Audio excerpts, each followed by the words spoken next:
दोस्तों नमस्कार, जय Hind, good morning. Daily current affairs के इस क्लास में आप सभी का एक बार फिर से स्वागत है।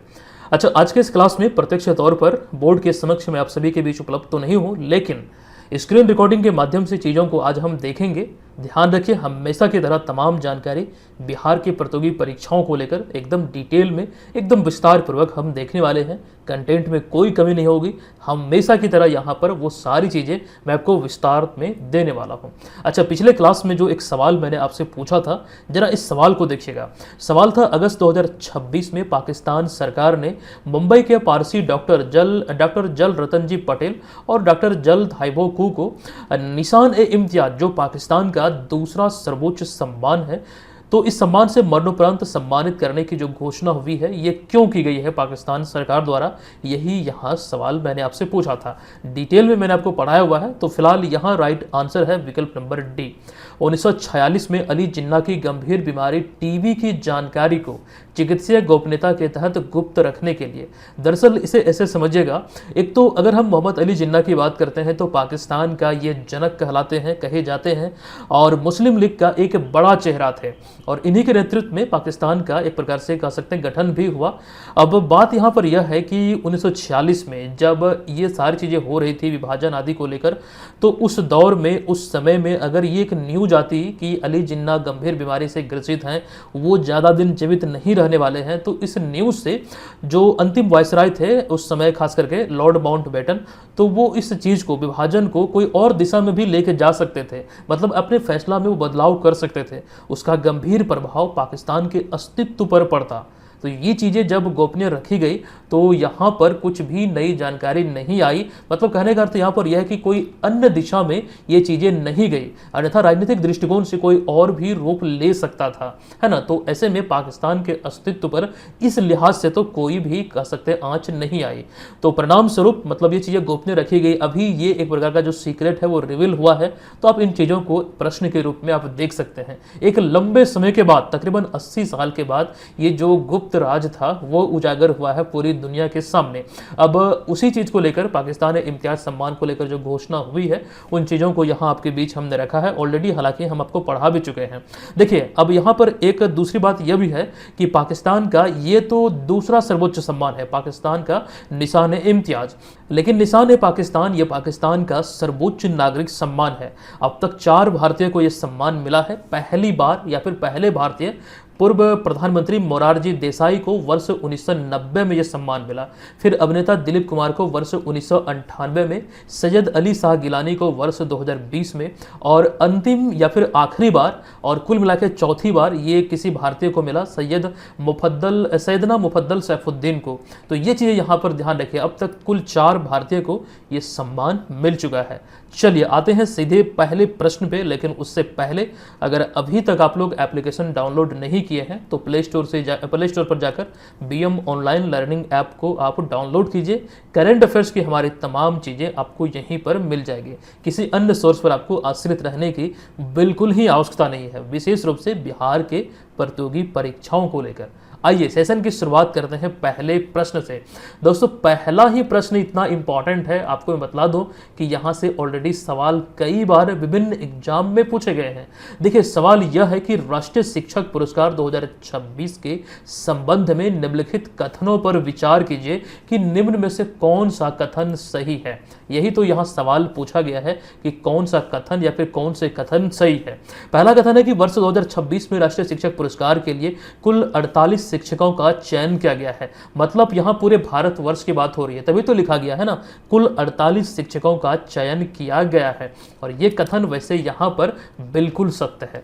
दूसरा कथन देखिएगा, चयनित 48 शिक्षकों में बिहार से सबसे अधिक 4 शिक्षक शामिल हैं।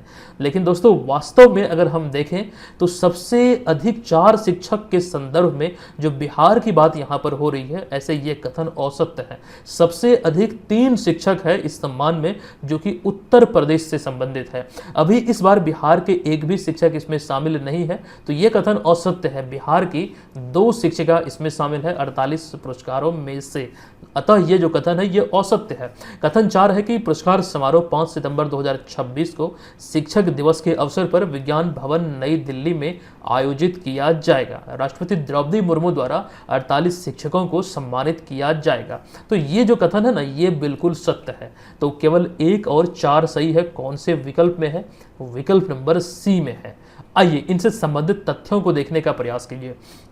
जो राष्ट्रीय शिक्षक पुरस्कार की हम बात कर रहे हैं, एक तो पहली बात यहाँ पर यह है कि 5 सितंबर को ये शिक्षक दिवस के अवसर पर जो प्रदान किया जाता है, तो इसके पीछे भी रीजन है कि डॉक्टर सर्वपल्ली राधाकृष्णन की जयंती के उपलक्ष्य में, उनके सम्मान में, उनकी स्मृति में इस दिवस की शुरुआत हुई है। 2026 में 48 शिक्षकों का चयन हुआ है, जिसमें 26 पुरुष और 22 महिलाएं शामिल है। टोटल हो गया 48। अब बिहार को जो 2 सम्मान मिलेगा, इसमें 2 बिहार की शिक्षिकाएं शामिल है, जिनमें पुष्पा प्रसाद और खुशबू कुमारी। इन दोनों को तस्वीर में आप यहां पर देख सकते हैं। दोनों कहां पर कार्यरत हैं, ये चीजें भी एग्जाम में प्रश्न के रूप में पूछे जाने की संभावना है। तो अतः इन दोनों को आपको ध्यान रखना है, प्लस कहां कार्यरत है ये याद रखिएगा। विज्ञान भवन नई दिल्ली में शिक्षक दिवस के अवसर पर 5 सितंबर 2026 को यह सम्मान प्रदान किया जाएगा। अभी जो मैंने एक शब्द का प्रयोग किया था, सबसे अधिक शिक्षक, तो ऐसे में उत्तर प्रदेश का नाम याद रखिएगा। सबसे अधिक 3 अवार्ड जो मिला है, ये उत्तर प्रदेश के शिक्षकों को मिला है, जिनमें डॉक्टर रेणु त्रिपाठी, डॉक्टर इफ्तिकार खान और शालिनी कुशवाहा शामिल है। तो सबसे अधिक इस 48 शिक्षक में से किसी राज्य के शिक्षक को मिला है, तो वो है उत्तर प्रदेश। अच्छा, ये 2026 में बिहार के 2 शिक्षिकाओं का चयन हुआ है, मतलब मिलेगा सम्मान। लेकिन पिछले साल 2025 में हमने जो जानकारी दिया था, बिहार से 3 शिक्षक इसमें शामिल थे, जिन्हें सम्मानित किया गया था। आइए इन सब बातों को छोड़ते हुए दूसरे सवाल पर आते हैं, जो इन दिनों काफी ज्यादा सुर्खियों में है। National council of applied economics research, short में NCAER, इसकी हालिया शोध रिपोर्ट में या फिर रिपोर्ट ने बिहार में शराबबंदी नीति को विफल बताते हुए इसे समाप्त करने की सिफारिश की है। अब देखिएगा, जब ये रिपोर्ट सामने आती है जहां पर शराबबंदी नीति को विफल बताया गया, सरकार के राजस्व पर सवाल खड़ा किया गया कि राजस्व जो है वो एकदम खत्म सा हो गया है, खाली है खजाना। देखिए, ये चीज़ें तो इन दिनों बहुत ज़्यादा खबरों में रही है। अभी आपको ये देखने को मिला होगा कि बिहार सरकार ने इस पर एक्शन ली है। कुछ चीज़ें, खास करके कारण बताओ नोटिस या फिर बहुत सारी चीज़ों को लेकर के अभी ये चर्चे में है। तो अभी इसको लेकर एक सवाल मैंने आपके बीच अराइज किया है कि बताएं कि सर्वप्रथम बिहार में या फिर बिहार में सर्वप्रथम शराबबंदी कब और किनके शासनकाल में लागू हुई थी। अब यहाँ पर कई लोग कंफ्यूज होंगे, कई लोग आंसर करेंगे, और मुझे उम्मीद है कि वर्ष 2016 नीतीश कुमार के संदर्भ में जो विकल्प डी में लिखा गया है, कई लोग इसको आंसर टिक करेंगे। लेकिन वास्तव में सर्वप्रथम बिहार में शराबबंदी जो लागू हुई, वो कर्पूरी ठाकुर के कार्यकाल में वर्ष 1977 में मुख्यमंत्री बनते ही उन्होंने राज्य में देसी और विदेशी शराब को प्रतिबंधित किया था। वर्ष 1977 से लेकर वर्ष 1979 तक कह सकते हैं कि लगभग 2 वर्षों तक ये शराबबंदी लागू रहा, और बिहार के इतिहास में यह पहली बार था जब शराबबंदी लागू हुआ है। हालांकि वर्तमान में जो बिहार में शराबबंदी कानून लागू है, वो पूर्ण शराबबंदी के रूप में आप देखेंगे तो 5 अप्रैल 2016 से। एक जानकारी यहाँ पर हमने नहीं लिखा है, आपको मैं बतला दूं कि 5 अप्रैल से पहले, एक्चुअली 5 अप्रैल से लागू हुआ है पूर्ण शराबबंदी, लेकिन इससे पहले 1 अप्रैल 2016 को ही कुछ आंशिक रूप से यह शराबबंदी लागू हुआ था कुछ चिन्हित जगहों पर। लेकिन पूर्ण शराबबंदी की जब भी बात हो तो 5 अप्रैल 2016। तो कुल मिला के ये दूसरी बार है बिहार के इतिहास में जब बिहार में शराबबंदी लागू हुई, दूसरी बार। लेकिन पहली बार किनके शासनकाल में? तो कर्पूरी ठाकुर जी के शासनकाल में, है ना। दोनों को लेकर जो जानकारी है वो आपके बीच यहाँ हमने रखा है। ये संभावना तो हम आने वाले एग्जाम को लेकर जता रहे हैं, लेकिन दोस्तों आप याद रखिए कि ऑलरेडी यहाँ से कई एग्जाम में बिहार की शराबबंदी नीति को लेकर कई एग्जाम में सवाल पूछे जा चुके हैं, ये वर्ष 2016 को लेकर। लेकिन प्रश्न को और कठिन बनाया जाएगा तो 1977 वाला शराबबंदी कर्पूरी ठाकुर वाला भी शामिल किया जाएगा। और ये सारी चीज़ें आपके आगामी 72वीं बीपीएससी एग्जाम में पूछे जा सकते हैं। कोर्स ऑलरेडी ऑन गोइंग है, आपको बीएम ऑनलाइन लर्निंग ऐप पर मिल जाएगा तमाम चीज़ें प्रीलिम्स को लेकर। इसमें बहुत सारे मटेरियल हैं जिसका आप लोग लाभ उठा पाएंगे, प्लस टेस्ट सीरीज जो अभी लॉन्च हुई है इसका भी आप लोग भरपूर लाभ उठाइए। करंट अफेयर्स का जो एक हमारा विजेता बैच चलता है, आप यूँ भी कह सकते हैं कि करंट अफेयर्स के हमारे जितने भी मटेरियल, जितनी क्लासेस होते हैं, जितने भी नोट्स, टेस्ट, क्विज आदि आते हैं, वो सभी आपको इस बीपीएससी वाले कोर्स में मिल जाएगा। अतिरिक्त डायरेक्ट डिस्काउंट के लिए आप इस कूपन कोड का इस्तेमाल कीजिए NEW15, तो यहाँ 15% का आपको डिस्काउंट मिलेगा। तकरीबन 350 रुपये के आसपास आप इसे ज्वाइन कर पाएंगे। पिछला जो भी मटेरियल आपका छूटा हुआ है वो तो आपको मिल ही जाएगा, और जो आप इसे ज्वाइन करेंगे तो अगले 1 साल तक 12 महीने यानी कि 365 दिन आप इसका भरपूर लाभ उठा पाएंगे।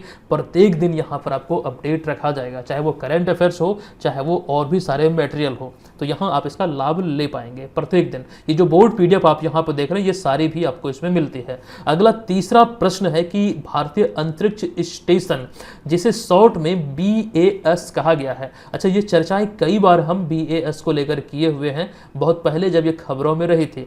अभी इसमें कुछ अपडेट आए हैं, आइए उसे हम देखते हैं। तो भारतीय अंतरिक्ष स्टेशन के संबंध में निम्नलिखित कथनों पर विचार कीजिए। अच्छा, ये कथन वाले सवाल को देखते हुए बोर महसूस मत कीजिएगा, अभी का तो ये ट्रेंड है, आपको इस तरह के सवाल का प्रैक्टिस करना चाहिए, एग्जाम में पूछे जाएंगे ऐसे सवाल।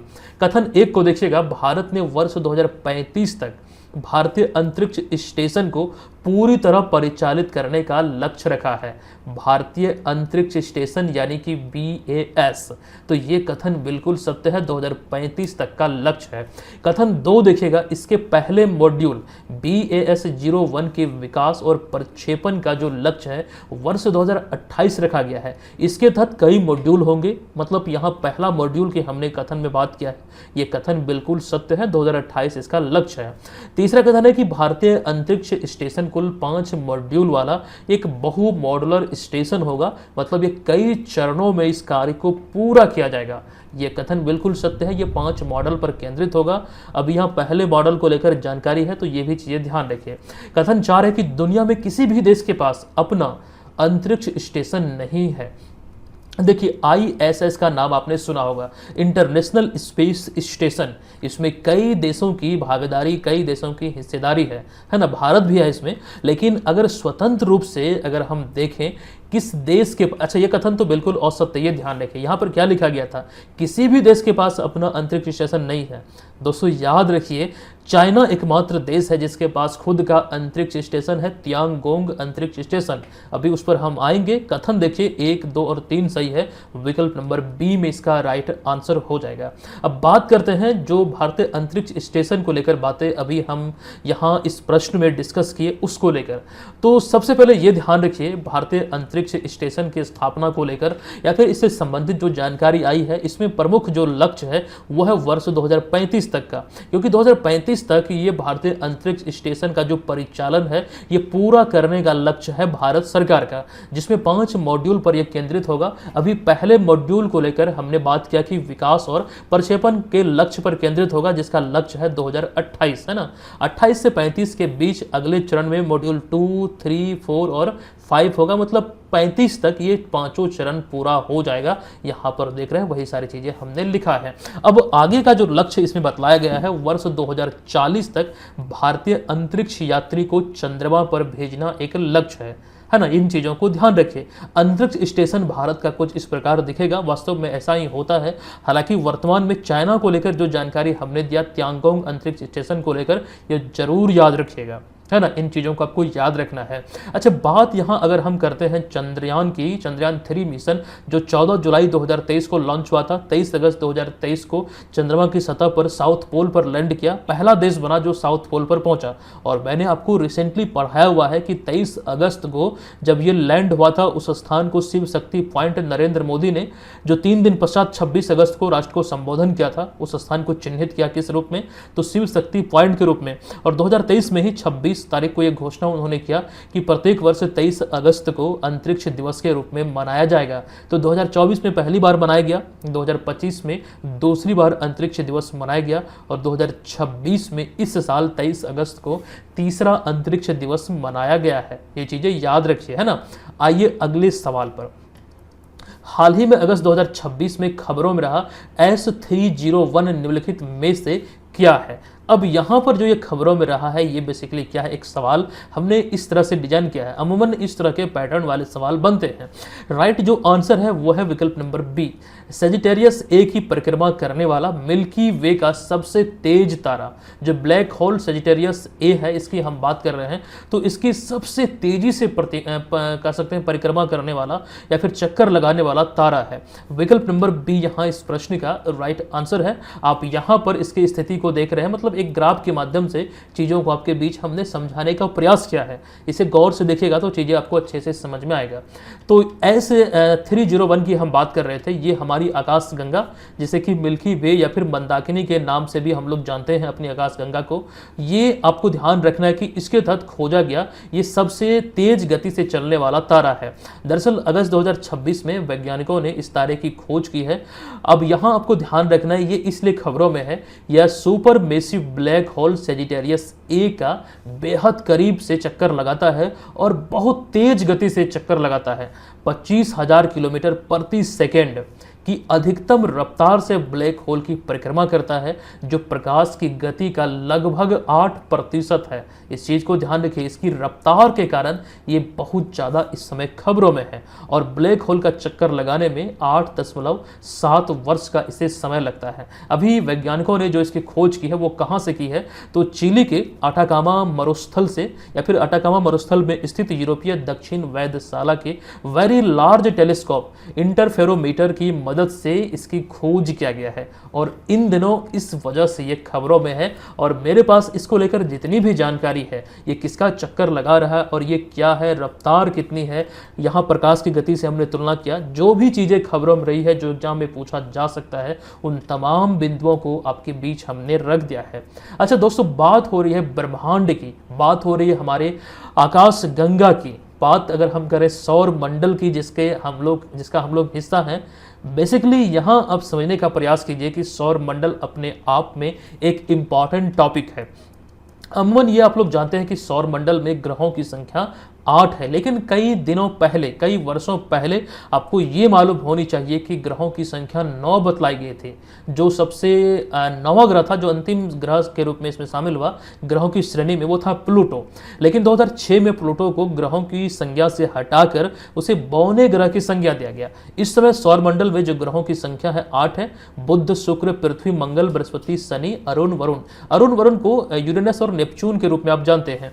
और यहाँ पर ग्रहों का जो क्रम आपके बीच हमने रखा है ना, इसके पीछे भी एक रीजन है। अगर हम देखें सौरमंडल का मुखिया सूर्य है, मान लीजिए ये सूर्य की स्थिति को आप देख रहे हैं, तो सूर्य के अनुसार ग्रहों का जो क्रम है दूरी के आधार पर, यहां देखिए उसी आधार पर हमने लिखा है। देखिए मतलब बुध, फिर शुक्र, फिर पृथ्वी, फिर मंगल, बृहस्पति, शनि, यूरेनस और नेपच्यून। तो ग्रहों का जो दूरी के अनुसार क्रम है वो आपके बीच हमने रखा है। और सोलर सिस्टम से संबंधित कुछ ऐसे बेसिक से सवाल आपके बीच मैं यहाँ पर रखा हूँ। ये इंपॉर्टेंट है, कई बार एग्जाम में यहाँ से सवाल बने हैं। ये चीज़ों का आप चाहें तो स्क्रीनशॉट ले सकते हैं। चलिए हम इसे स्किप करते हुए सीधे चलते हैं अगले प्रश्न पे। लेकिन उससे पहले ये कुछ हमारे पीडीएफ रिसेंटली लॉन्च हुए हैं। इन सभी पीडीएफ को आप चाहें तो बीपीएससी वाले कोर्स या फिर जो करंट अफेयर्स का विजेता बैच चलता है, आप दोनों कोर्स से डाउनलोड कर सकते हैं। आगामी आपके 72वीं BPSC exam, BPSC ADO, Bihar SI, Bihar police, इस सभी एग्जाम में आपको भरपूर हेल्प करेगा। अभी मंथली करंट अफेयर्स में देखें तो जुलाई 2026 तक का आपका अपडेट हो चुका है। जब खास करके अभी जो अगस्त महीना चल रहा समाप्त होगा तो अगस्त वाला भी आपको अपडेट करा दिया जाएगा। अगले सवाल पर आइए। अगस्त 2026 को जालंधर पंजाब से महिलाओं के डिजिटल सशक्तिकरण और एआई साक्षरता को बढ़ावा देने के लिए राष्ट्रीय महिला आयोग द्वारा शुरू की गई पहल का नाम क्या है? अच्छा, पहल का नाम आपसे पूछा गया है कि इस पहल का जो नाम है वो क्या है। तो ध्यान दीजिए, इसका राइट आंसर यहां पर हो जाएगा यशोदा एआई, मतलब यशोदा आर्टिफिशियल इंटेलिजेंस, ये इसका पूरा नाम है। अब ये तो ध्यान रखिए एक प्रश्न के रूप में, और इसका उद्देश्य को देखिएगा कि महिलाओं के डिजिटल सशक्तिकरण, अब तक जो हम बात कर रहे थे महिला के सशक्तिकरण को लेकर के समाज में जो मुख्य धारा के लोग हैं, मतलब कदम से कदम मिलाकर चल सके, पुरुषों की बराबरी कर सके। लेकिन यहाँ देखिएगा महिलाओं के डिजिटल सशक्तिकरण और एआई साक्षरता को बढ़ावा देने को लेकर, मतलब आर्टिफिशियल इंटेलिजेंस का दौर है, तो ऐसे में महिलाएं भी पीछे न रहे, इसको लेकर यशोदा एआई की शुरुआत कहां से की गई, ये चीजें यहां प्रश्न में शामिल है। लेकिन दोस्तों बात एआई की हो रही है तो बिहार सरकार ने जनवरी फरवरी महीने में बिहार एआई मिशन को, अच्छा जनवरी फरवरी नहीं बल्कि जनवरी फरवरी में तो हम बात कर रहे थे वो सेमीकंडक्टर को लेकर, अभी एआई मिशन की बात हम करेंगे 6 मई 2026 को। मैं यहाँ थोड़ा कंफ्यूज कर रहा था। और इसके पश्चात 23-24 मई को बिहार एआई समिट का भी आयोजन हुआ था ना। ये डेट काफी इंपॉर्टेंट हो जाती है, जैसे अभी थोड़ा सा मिस्टेक यहाँ पर मुझसे हुआ तो ये चीजें आपसे भी हो सकता है एग्जाम में, इन चीजों को ध्यान रखिएगा। मई में बिहार सरकार ने एआई मिशन का गठन किया था। हालांकि यहाँ पर जो हमने बिहार एआई समिट की बात किया, ये कहाँ आयोजित हुआ, कब हुआ, ये चीजें याद रखिएगा, है ना। ये तमाम जानकारी यहाँ आपके बीच मैंने रखा हुआ है। आइए चलते हैं अगले सवाल पर। राजीव गांधी भारत के कौन से प्रधानमंत्री, और यहाँ ब्रैकेट में हमने लिखा भी है कि कार्यवाहक इसमें शामिल नहीं है, कौन से प्रधानमंत्री थे जिनके भी हाल ही में मतलब कि 20 अगस्त 2026 को 82वीं पुण्यतिथि मनाई गई है। तो यहाँ पर इस प्रश्न का जो राइट आंसर है, अगर हम देखें कि कार्यवाहक को इसमें शामिल नहीं किया गया है तो ऐसे में भारत के छठे प्रधानमंत्री होंगे ये। और वैसे भी अगर कार्यवाहक शामिल नहीं भी लिखा गया तो अमूमन छठा यहाँ पर आप बोल सकते हैं। लेकिन अगर प्रश्न में ये लिखा हुआ है कि कार्यवाहक को शामिल करते हुए, चूंकि पहले प्रधानमंत्री थे डॉक्टर पंडित जवाहरलाल नेहरू और उसके बाद कार्यवाहक प्रधानमंत्री के रूप में नियुक्ति हुई थी गुलजारी लाल नंदा की, हालांकि 2 बार नियुक्त हुए थे, तो कार्यवाहक को शामिल करेंगे तो वैसी स्थिति में आप देखेंगे कि राजीव गांधी भारत के 7वें प्रधानमंत्री हो जाएंगे। लेकिन हमने हालांकि लिख दिया है आपकी जानकारी को लेकर कि कार्यवाहक प्रधानमंत्री को इसमें शामिल हमने नहीं किया है, तो वैसी स्थिति में भारत के छठे प्रधानमंत्री ये हैं। अब एक मतलब बने थे एक्चुअली में। अब यहां पर कई सारी जानकारी मैं आपको देने वाला हूं, जरा गौर से देखिएगा। पहली बात तो राजीव गांधी की जो हम बात कर रहे हैं, तस्वीर में आप यहां पर देख सकते हैं, वे इंदिरा गांधी और फिरोज गांधी के बड़े पुत्र तथा पंडित जवाहरलाल नेहरू के वो नाती थे।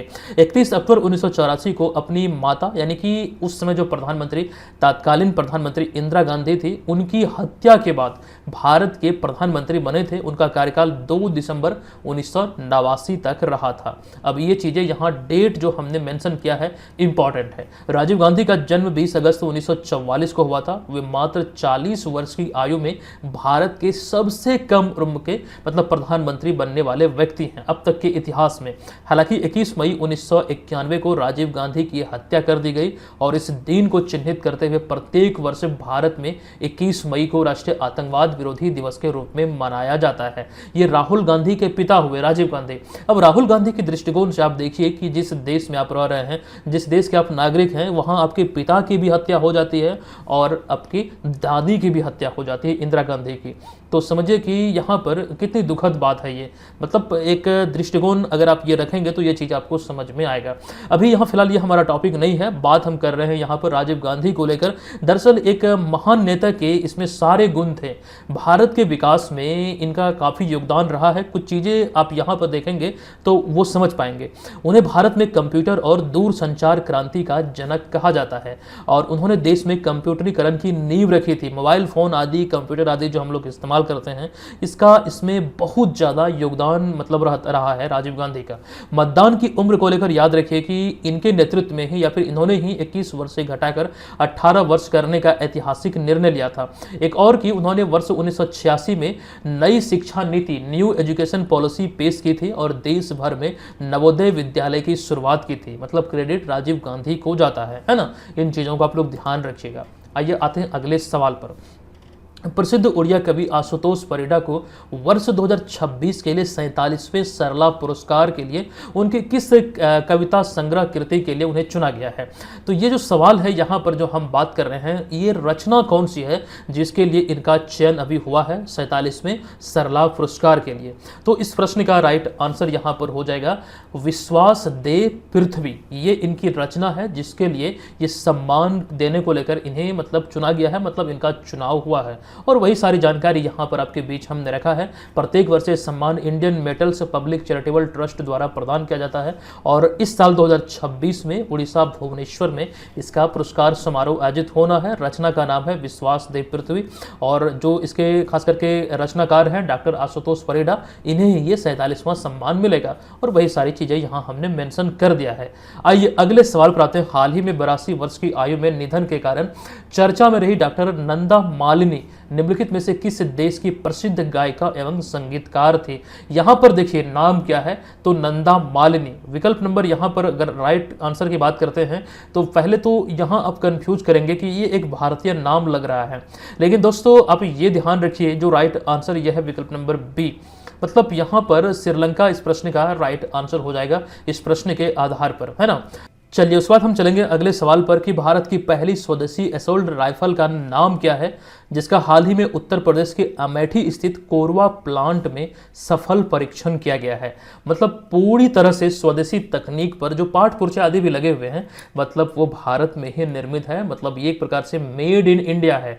अब इसका जो खास करके राइफल का जो नाम पूछा गया है वो क्या है, तो इस प्रश्न का जो राइट आंसर है वो है विकल्प नंबर बी, AK-203 शेर, ये इसका नाम है, ध्यान रखिएगा। अभी हाल ही में इसका शूटिंग का जो सफल परीक्षण है वो हुआ है और इस वजह से ये खबरों में है। भारतीय सेना ने अत्याधुनिक ड्रोन से लैस अपनी पहली बाज बटालियन का गठन किस राज्य में किया है और इसका उद्देश्य क्या है? बाज बटालियन क्या है, मतलब किस उद्देश्य से इसकी शुरुआत कहां से की गई है? ध्यान रखिए इस प्रश्न का राइट आंसर होगा विकल्प नंबर बी, पंजाब से। दरअसल पाकिस्तानी सीमा से सटे संवेदनशील क्षेत्र की हवाई निगरानी और ड्रोन वारफेयर को मजबूत करने के उद्देश्य से अभी हाल ही में भारतीय सेना ने अत्याधुनिक ड्रोनों से लैस अपना बाज बटालियन का गठन किया है। अब जैसा कि बाज नाम से आप देख रहे हैं, समझ सकते हैं, मतलब निगरानी तंत्र को एक प्रकार से बाज की नज़र से मतलब मुआयना या फिर बोल सकते हैं निगरानी तंत्र को मजबूत किया जाएगा। चलिए अगले सवाल पर आइए। 16 वर्ष 141 दिन की आयु में गिनीज वर्ल्ड रिकॉर्ड बनाकर दुनिया के सबसे कम उम्र के पुरुष चार्टर्ड अकाउंटेंट यानी कि CA बनने वाले भारतीय मूल के मतलब व्यक्ति का नाम क्या है, जो बेसिकली मदुरई तमिलनाडु के रहने वाले हैं। सबसे कम उम्र महज 16 वर्ष 141 दिन में, मतलब ये सबसे कम उम्र के कारण ये खबरों में इन दिनों है और Guinness book of world record में इस उपलब्धि को शामिल किया गया है। राइट आंसर है मदुरई तमिलनाडु के लक्ष्मण मैयप्पन। विकल्प नंबर ए यहाँ इस प्रश्न का राइट आंसर होगा, लक्ष्मणन मैयप्पन, है ना, ये नाम है। नई दिल्ली में हालिया आयोजित प्रधानमंत्री इंटर्नशिप योजना इंडस्ट्री अवार्ड 2026 में ओवरऑल इंडस्ट्री चैंपियन का पुरस्कार किस कंपनी ने जीता है? देखिए प्रधानमंत्री इंटर्नशिप योजना के अंतर्गत इस अवार्ड में मतलब जो हुआ है यहाँ पर समारोह, तो ओवरऑल इंडस्ट्री चैंपियन पुरस्कार किस कंपनी ने अपने नाम किया है? तो राइट आंसर है महिंद्रा एंड महिंद्रा लिमिटेड, जो एक भारतीय कंपनी है। विकल्प नंबर ए यहाँ इस प्रश्न का राइट आंसर है। सेशन समाप्त होता है। ये रहा आज का सवाल, इसको लेकर भी चर्चा अभी हमने इस क्लास में किया था। अब देखना यह है कि कितने लोग इसका आंसर करते हैं। हम मिलते हैं आपसे नेक्स्ट क्लास में। और ये रहा आपका विजेता बैच करंट अफेयर्स का। तमाम study material, notes, test series, quiz आदि हर चीज़ें करंट अफेयर्स एक कोर्स के रूप में आपको इसमें मिल जाएगा यहाँ पर इस बैच में। धन्यवाद। आप लोग लेना चाहें तो ले सकते हैं, ये हेल्पलाइन नंबर है। हम मिलते हैं आपसे नेक्स्ट क्लास में, तब तक के लिए धन्यवाद। जय हिंद।